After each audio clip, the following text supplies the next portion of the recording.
घोषणा था या गाजपुर रातर गाड़ी में गाड़ी नको का के बनावड़े वाला भाग्य नहीं सोगे ना। बोलिए गोविंद गुरु महाराज की। आज इस मानगढ़ की धरा पर बिल प्रदेश संदेश यात्रा को लेकर इस पांडाल और पांडाल के साथ ही इस पहाड़ के चारों तरफ जो एक जनसैलाब उबला है, वो जनसैलाब राजस्थान, मध्य प्रदेश, गुजरात, महाराष्ट्र और दादरा नगर हवेली की राजधानियों तक, वर्तमान में जो मुख्यमंत्री है उन तक ये आवाज पहुंचेगी। और आज का जो जनसैलाब जो पहुंचा है, ये गूंज दिल्ली तक भी पहुंचेगी। बिल प्रदेश की जो मांग को लेकर बड़े बुजुर्ग से लगा के हमारी माताएं बहनें, नारी शक्तियां, युवा साथी और हमारे साथ ही इस क्षेत्र में रहने वाला एससी समुदाय, माइनॉरिटी समुदाय, ओबीसी के साथी और हमारे बीच में विशेषकर जो जयपुर से आए तो प्रोफेसर एक डीबी शर्मा जी और बाकी साथियों को भी, ये बिल प्रदेश की जो आवाज है, आप सभी सोशल मीडिया के माध्यम से सुनते आए होंगे। कुछ लोग बिल प्रदेश की मांग के विरोध में एक माहौल बना रहे हैं। मैं इस मंच से मेरी बात जो शुरू करना चाहूंगा, यह बिल प्रदेश जो संदेश यात्रा है, यह किसी एक संगठन का या मेरा या हमारे विधायकों का, ना ही बंवर का, ना ही कांति भाई का किसी एक की कल्पना है, किसी एक का उद्देश्य है, किसी एक का सपना नहीं है। ये सपना 1913 के अंदर 1500 से अधिक आदिवासी समुदाय के वीर गणवीरों ने अपना त्याग बलिदान देके शहीद हुए थे। इन गणवीरों का अधूरा सपना है, उस समय से मांग चली आ रही है। ये बात इसलिए बताना चाह रहा हूं कि 2-3 दिन से मीडिया में, सोशल मीडिया में, प्रिंट मीडिया में माहौल बना हुआ है। विरोधी लोग माहौल बना रहे हैं, राष्ट्रीय पार्टियों के नेता बिल प्रदेश की मांग को गलत ठहरा रहे हैं, लेकिन उनको इतिहास में जाना चाहिए।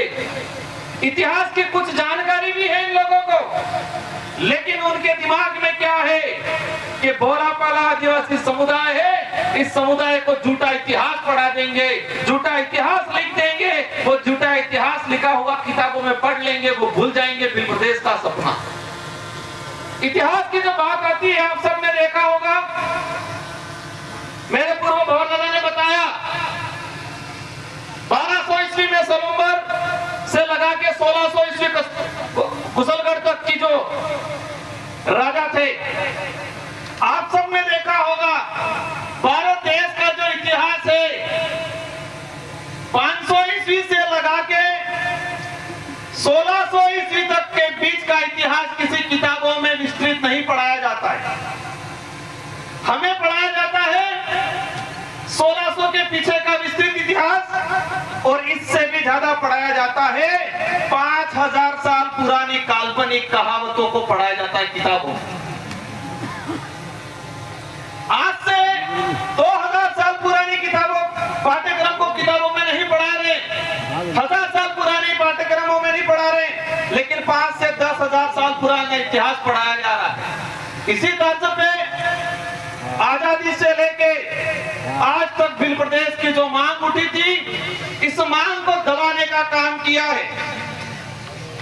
इसके इतिहास की अगर बात करें, बिल प्रदेश की यात्रा 1913 में गोविंद गुरु महाराज के नेतृत्व में इसी पहाड़ी पे 1500 से अधिक आदिवासियों ने अपना खून पसीना बहाया, जान गंवाई।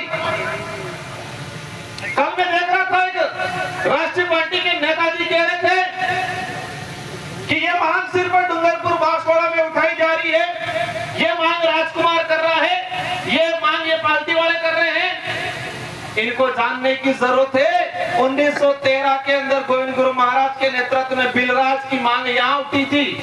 1925 में ही महाराष्ट्र का सतकुंडा कुंसी जो इलाका है उस इलाके में नंदुरबार नासिक इलाके में उठी। 1980 में 1970 में वही सतकुंडा जो नंदुरबार नासिक का जो इलाका था, एक रामदास महाराज करके थे और उन्हीं से प्रभावित होके शरद पाटिल एक कॉमरेड नेता था, उस नेता ने उस इलाके के अंदर बिलराज की बात की थी। आंदोलन चला था 1970 में। 1980 के अंदर 1980 से लगा के 1990 विशेषकर दिलीप सिंह जी भूरिया 7 बार सांसद रहे मध्य प्रदेश से और वो भाजपा के भी लीडर बने थे। इन्होंने बिल प्रदेश की बात की थी। सोमजी भाई गरासिया गुजरात से, मोदी जी से, सोमजी भाई डामोर गुजरात से आज मुख्यमंत्री जी आते हैं, लेकिन इनसे भी बड़े लीडर थे वो। इन्होंने बिल प्रदेश की मांग उठाई थी। दिलीप सिंह जी भूरिया, आज वो नेता कह रहे हैं कि राजकुमार मांग रहा है। राजकुमार नहीं मांग रहा है, इस क्षेत्र का एक छोटा छोटा बच्चा बिल प्रदेश मांग रहा है। बिल प्रदेश की लड़ाई को लेके 1500 आदिवासी यहां मरे, यहां शहीद हुए, भूला मालोरिया के अंदर शहीद हुए, ऐसे ऐसे कई आंदोलन हुए। और आजादी के बाद भी 2016 में भाजपा के लीडर थे, लेकिन उनके अंदर आदिवासियत थी। नंदलाल जी मीणा 2016 में बोला था, मैं मंत्री हूं लेकिन सरकार का गिरवी नहीं रखा हूं मैं। बिल प्रदेश के लिए मंत्री पद भी छोड़ना पड़े तो छोड़ दूंगा, ये नंदलाल जी मीणा ने बात रखी। आज कुछ नेता कह रहे हैं कि राजकुमार ये कर रहा है, बाप वाले ये कर रहे हैं, विधायक ये कर रहे हैं। हम कुछ नहीं कर रहे हैं, हम तो हमारे पुरखों का जो अधूरा सपना था उस सपने को साकार करने का काम कर रहे हैं हम लोग। हमारे पुरखों का जो त्याग बलिदान, इन्होंने जो शहादत दी है, उन शहादत को सम्मान दिलाने का काम कर रहे हैं हम लोग। वो हमारा फर्ज है, क्योंकि हमारे अंदर आदिवासियत है, आदिवासियों के हक अधिकार के लिए लड़ते हैं, आदिवासियों का डीएनए है। आदिवासी समुदाय ने आज इस संकट में इस स्तर पे इस समाज को छोड़ा है। कल देखा होगा एक बड़े भाजपा के नेता कह रहे थे कि गौरवशाली राजस्थान के इतिहास को राजकुमार रोत ने बिल प्रदेश का नक्शा जारी करके गौरवशाली राजस्थान के इतिहास को तोड़ने का काम किया है, कलंक लगाने का काम किया है। ये बात बोली। बिल प्रदेश का नक्शा मैंने जारी नहीं किया है। बिल प्रदेश का नक्शा अंग्रेजी शासन काल से लगा के वर्तमान जो समय में जिस इलाके के अंदर बाहुल्य क्षेत्र है, जिस इलाके के अंदर विकास नहीं किया हुआ है, वो सभी मिलके बिल प्रदेश की बात कर। 1896 के अंदर अंग्रेजों को लगा ये ट्राइबल टेरिटरी है, यहाँ पर इंटरफेयर करना खतरे से खाली नहीं है, बिलों से पंगा नहीं लिया जा सकता है। इसलिए उन्होंने 1896 के अंदर बिल प्रदेश कंट्री के नाम से नक्शा जारी किया।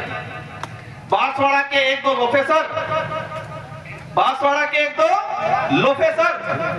और हमारे पड़ोसी लोकसभा के सांसद, में नाम नहीं लेना चाहूंगा, नाम इसलिए नहीं लेना चाहूंगा कि मैं मेरी जबान को गिराना नहीं चाहता उनका नाम लेके।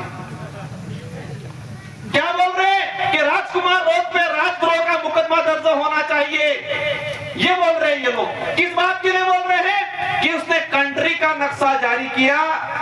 आप तो लोफेसर हो, आप तो अधिकारी हो के नेता बने हो। कंट्री का अर्थ होता है एरिया, क्षेत्र होता है, न कि देश होता है।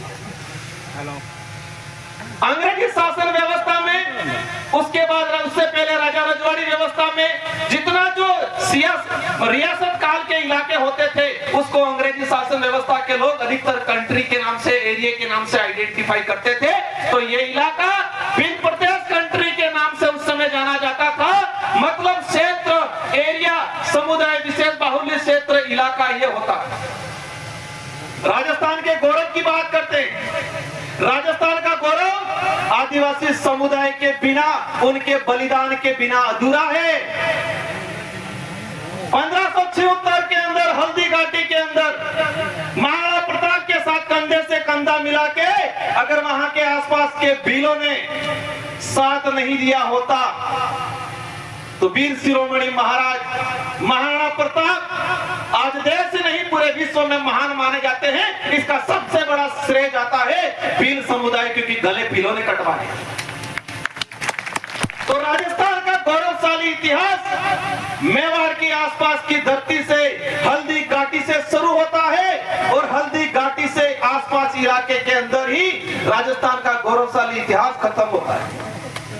राजस्थान के गौरवशाली इतिहास, मेवाड़ के गौरवशाली इतिहास की बात करते हैं, लेकिन इस गौरवशाली इतिहास को बनाने में इन भील समुदाय हमारे पुरखों ने साथ दिया था। लेकिन आप लोगों ने आजादी के बाद अत्याचार, शोषण करने का काम किया।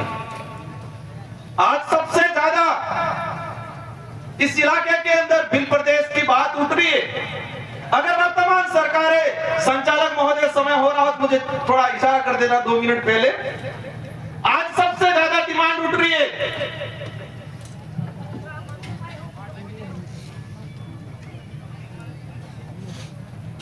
सबसे ज्यादा भील प्रदेश की जो डिमांड उठ रही है, अगर वर्तमान सरकारें या आजादी के बाद से आज तक जो सरकारें बनी, इन सरकारों ने आदिवासी समुदाय का भला उद्धार करने का और संवैधानिक अधिकार लागू करने का काम किया होता तो साथ जनता हमको नहीं देती, उनको देती। आज ये काम कर ले, इस मंच से हम कहना चाहेंगे, जो भील प्रदेश के विरोध में जो नेता हैं या कांग्रेस या बीजेपी के, भील प्रदेश के विरोध में एक सम्मेलन करके दिखाओ, हम देखते हैं कितने लोग आते हैं।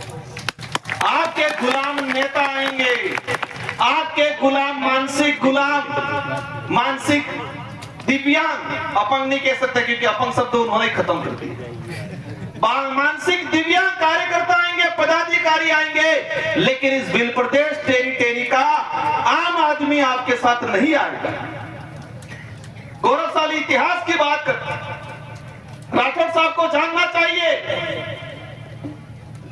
जिस महाराणा प्रताप के नाम से ये मूंछें उमालते हैं, अगर ये भील नहीं होते तो इतिहास नहीं होता, और ये इतिहास नहीं होता तो आज राजस्थान का गौरवशाली इतिहास के नाम से ये मूंछें नहीं ताड़ते।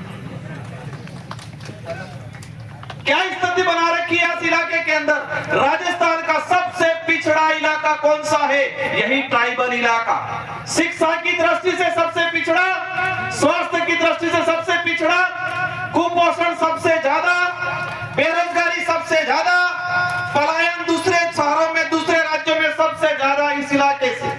मध्य प्रदेश का सबसे कुपोषित इलाका, सबसे अशिक्षित इलाका, सबसे स्वास्थ्य की दृष्टि से कमजोर इलाका, यही झाबुआ, अलीराजपुर, रतलाम हमारा जो भील प्रदेश टेरिटरी के अंदर।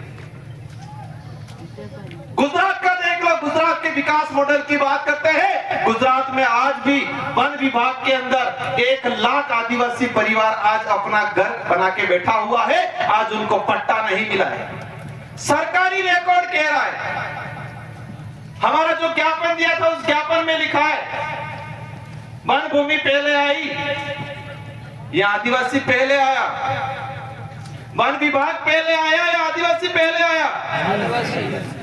तो आदिवासी पहले आया, वन विभाग को, उस वन को उपजाऊ बनाया, उसको संजोया, उसको तैयार किया और आज अतिक्रमण के नाम से हटा रहे। गुजरात के अंदर 1 लाख आदिवासी वन विभाग की भूमि पे रह रहे हैं। हमारी नजर में वो मालिक है उस जमीन के, लेकिन सरकार की नजर में क्या है? अतिक्रमणकारी। मध्य प्रदेश के अंदर 3 लाख आदिवासी वन विभाग की भूमि में रह रहे हैं, आज हमारी नजर में वो का मालिक है। राजस्थान के अंदर 52,000 आदिवासी परिवार, महाराष्ट्र के अंदर 2 लाख आदिवासी परिवार, इस तरह से पूरे देश के अंदर आज की तारीख में 26 लाख आदिवासी परिवार वन विभाग की भूमि पे रह रहा है। ये सरकारी आंकड़ा, केंद्र सरकार का जो जारी किया आंकड़ा वो है। सरकारी आंकड़ा। अब समझ लो कि कई भाई ऐसे हैं हमारे जो आज भी सरकारी आंकड़े में नहीं है लेकिन वन विभाग में। देश के अंदर 2011 की जनगणना के आधार पे 8 करोड़ आदिवासी है, सॉरी 8%, मतलब 13-14 करोड़। और आज की तुलना में आज के समय में हम काउंट करते हैं तो 17 से 18 करोड़ आदिवासी देश के अंदर है। और वन विभाग की भूमि पे इसमें 1.5 से 2 करोड़ आदिवासी आज भी वन विभाग की भूमि पे। बिल प्रदेश की धरती पे 30% जनसंख्या आज भी राजस्व भूमि, मतलब राजस्व या चारागाह की भूमि पे आज मकान बना के बैठा है।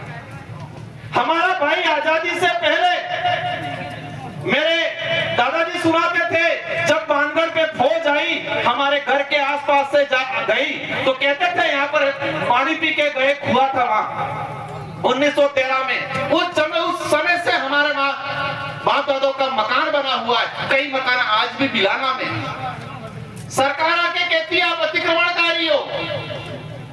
आज देखा जाए कुछ लोग कहते हैं जाति के नाम से राज्य नहीं बन सकता, मान गए जाति के नाम से राज्य नहीं बन सकता, फिर आप धर्म के नाम से देश बनाने की बात क्यों करते हो? जाति के नाम से राज्य नहीं बन सकता, मान गया मैं, फिर धर्म के नाम से हिंदू राज बनाएंगे, ये बात क्यों करते हो? क्योंकि इस देश के अंदर सभी धर्म के लोग रहते हैं, सभी जातियों के लोग रहते हैं। बिल प्रदेश जो डिमांड है वो डिमांड सांस्कृतिक आधार पे है। संविधान की अंदर अनुच्छेद 2 में 3 में भाषाई आधार पर राज्य बन सकता है। एक सभी अपने दिमाग में डाल दे, क्योंकि आप लोगों को गुमराह करते हैं, कहते हैं संवैधानिक दृष्टि से ये सही नहीं है। पहले संविधान पढ़ लेना चाहिए उन लोगों को। भाषाई आधार पे राज्य बनता है। डूंगरपुर नो कालजो न दाहोद नो कालजो हर का बोले कि नहीं बोलता है? बिल्कुल बोले हैं, बोले। सांस्कृतिक आधार पे राज्य बनता है। बांसवाड़ा नो कालजो, न्याय जाबुआ नो कालजो, न रतलाम नो कालजो हर का के कपड़ा पहन नहीं पहनता है। भौगोलिक आधार पे इस इलाके का आज दिल्ली की तरफ से लोग आते हैं, नॉर्थ ईस्ट के लोग आते हैं, उधर साउथ के लोग आते हैं। क्या कहते हैं? राजस्थान तो रेगिस्तान होगा, ये समझ रहे हैं अपने इलाके में आके। राजस्थान को किस नाम से? रेगिस्तान के नाम से परिचित करते हैं। और ये एक बात सही है, अगर इस इलाके में भिल समुदाय नहीं होता तो राजस्थान का जो गौरवशाली इतिहास की बात करते हैं, आज सही है, हकीकत है, हमें भी गर्व है, हमारा राज्य है आज वर्तमान में गौरवशाली राज्य राजस्थान। वीरों का राज्य, बहादुरों का, बलिदानकारियों का राज्य माना जाता है राजस्थान। अगर हल्दी घाटी का युद्ध नहीं हुआ होता, मानगढ़ पे 1500 आदिवासी शहीद नहीं हुए होते, तो आज के समय में राजस्थान को गौरवशाली राज्य नहीं कहते, क्या बोलते? रेगिस्तानी राज्य ये कहा जाता आज। अगर भीलों ने त्याग बलिदान, उनका खून पसीना हल्दी घाटी में अकबर की सेना को उल्टे पैर नहीं भगाया होता तो राजस्थान को वीरों की धरती नहीं, रेगिस्तान की धरती से धरती के नाम से जाना जाता आज। इतना बड़ा बलिदान भूल गए आज आदिवासी समुदाय का विरोध करते हैं। मेरी नजर में और मेरी नहीं, सबकी नजर में जो आदिवासी समुदाय का विरोधी है वो सब विदेशी है, ये मान सकते हैं अपन लोग। जो आदिवासी समुदाय का अत्याचार शोषण करता है, जो आदिवासी समुदाय के साथ खिलवाड़ करता है, वो इस देश का बीज नहीं हो सकता, क्योंकि आदिवासी समुदाय मानवता में विश्वास करता है। और एक बात ये भी ठान लेना है, कई नेता आदिवासी हैं जो पन्नालाल फन्नालाल, कई अधिकारी आदिवासी हैं। आदिवासी होना भी जरूरी नहीं है, आदिवासी होने से ज्यादा आदिवासियत होना जरूरी है। आदिवासी होना जितना महत्वपूर्ण है, उससे ज्यादा महत्वपूर्ण इसके अंदर आदिवासियत होना जरूरी है। मामा बालेश्वर को आज अपन भगवान मानते, वो आदिवासी समुदाय से नहीं आते थे। आज मैं वो डीबी शर्मा जी आए, उनसे याद है, पीडी शर्मा जो छत्तीसगढ़ बस्तर के अंदर कलेक्टर थे। और एक बात आप सबको जानने की जरूरत है कि इस देश के अंदर एकमात्र जगह है जहां पर संविधान मंदिर बना हुआ है, वो बस्तर में बना हुआ है। संविधान मंदिर बना हुआ है। लेकिन एक बात यह भी समझनी है कि जो भी गैर आदिवासी समुदाय का व्यक्ति अगर आदिवासी की बात करता है, उसके साथ भी ये घिनौनी हरकतें करते हैं। बीडी शर्मा कलेक्टर थे बस्तर के अंदर, उन्होंने देखा आदिवासी समुदाय जो मानवता में विश्वास करता है, जीव मात्र में विश्वास करता है, बलवर जी वो जो बता रहे थे सांप को भी नहीं मारता है, ऐसे समुदाय के साथ अन्याय हो रहा है। मैं कलेक्टर हूं, उस कलेक्टर रहते हुए उस व्यक्ति ने इस्तीफा दे दिया और आदिवासी समुदाय के साथ खड़ा रहा। वो कलेक्टर थे, इस्तीफा दे दिया, इस्तीफा देके आदिवासी समुदाय के साथ खड़ा रहा। हस्त्र क्या हुआ? आदिवासी विरोधी जो विदेशी ताकतों के लोग थे, उन्होंने इस कलेक्टर को भी नंगा करके जूते पहना के शहर में जुलूस निकाला। लेकिन फिर भी उस आदमी ने हार नहीं माना। इसलिए हमारे भी समाज के इस बिल प्रदेश की मुहिम का सबसे ज्यादा विरोध कौन कर रहा है? आदिवासी समुदाय के कुछ मानसिक दिव्यांग नेता, जिनको उनकी पार्टी में नंबर बढ़ाना है, वो लोग विरोध कर रहे नहीं कर रहे। एक तो बिल पिला गया 2-3 वीडियो जारी कर दी राजकुमार और सब हमारे 3-4 साथियों के नाम लेके। पिछली बार भी तिल मिला गए थे। लेकिन एक बात ये, और मैंने कल मीडिया में भी कहा था, ये डिमांड, ये लोग क्या सोचते हैं, ये 3-4 बड़े लोग हैं, उनको कहीं न कहीं फंसा दो ताकि ये मामला जप जाएगा। नहीं जपेगा। राजकुमार रहे नहीं रहे, बवरजी रहे नहीं रहे, हमारे लीडर जो है वो रहे नहीं रहे, लेकिन ये चिंगारी ऐसी जग गई है, अवश्य बिल प्रदेश बनेगा। और ये चिंगारी मध्य प्रदेश, कुछ साथी आए थे सुबह 4-5 बजे अपने घर पे कि हमारा बिल प्रदेश के नक्शे के अंदर हमारा एरिया नहीं लिया गया। हमारे बिलवाड़ा आसीन के साथी, और मैं इस मंच से भी हम आश्वस्त करते हैं, इस चिंगारी को मजबूती से वहां लगाओ, ज्वालामुखी के रूप में तैयार होगा और अवश्य आपका इलाका भी इसके अंदर ले लिया जाएगा। कुछ लोग हंसी मजाक उड़ा रहे हैं, लेकिन एक बात समझना है कि ठान लिया है इस क्षेत्र के लोगों ने, ये पार्टी विशेष की नहीं लड़ाई है। कांग्रेस बीजेपी के लीडरों ने भी कहा था, कई लोगों ने मांग उठाई है, लेकिन जिन कांग्रेस बीजेपी के लीडरों ने बिल प्रदेश की मांग उठाई, उनको घर पे बिठा दिया उनकी पार्टी ने। लेकिन यहाँ पर क्या, यहाँ तो नहीं उठाओगे तो घर पे बिठा देंगे। यही है कपड़ा मामला। तो अगर नहीं उठाया तो घर पे बिठा देंगे। आज देश के गृह मंत्री ने बोला बिल प्रदेश की बात को, लेकिन हमारे उदयपुर के सांसद कह रहे हैं कि इस बिल प्रदेश की जो बात है किताब से, पाठ्यक्रम से हटाया जाए। लिहाजा सबको ठान के जाना है कि घर घर में, गांव गांव में, परिवार परिवार में बिल प्रदेश की मुहिम। बिल प्रदेश अगर बनता है तो कुपोषण दूर होगा। अशिक्षा जो आज यहाँ स्थिति फैली हुई है, हमारा समुदाय इस क्षेत्र में रहने वाला, हमारे साथ जो व्यवहार बना के रहने वाला हर वर्ग का, हर इंसान का उद्धार होगा। बिल प्रदेश नहीं बनने से बहुत नुकसान हुआ है, बिल प्रदेश बनने से अनेक फायदे होने वाले हैं। उस पे किसी और मंच पे बात करेंगे।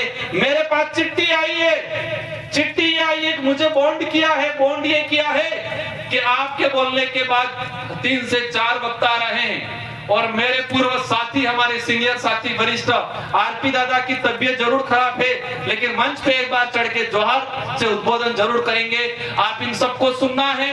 और जितने साथी बोलने के लिए वंचित रह गए हैं, मैं अनुरोध करूंगा कि नेक्स्ट बार आप सभी व्यवस्था के लिए भी तैयार रहे, और बोलने का भी अवसर आप सबको ये मंच देगा।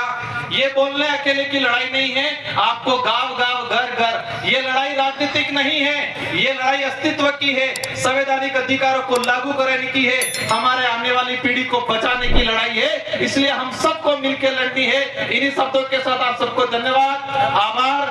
बैठना है, कोई उठेगा नहीं। 2 से 3 वक्त आ रहे हैं, इसके बाद शांतिपूर्वक तरीके जाना है और इस आस्था ठान के जाना है कि अगले साल, आने वाले साल भील प्रदेश का ये जो कारवा है पूरी 2 से 3 पहाड़ियां ढक जाए। इस मुहिम के साथ हम चलेंगे। इन्हीं शब्दों के साथ आप सबको धन्यवाद, आभार। जय जोहार, जय भील प्रदेश। मेरी बात को समझना है, कोई उठेगा नहीं। 2 से 3 वक्त आ रहे हैं।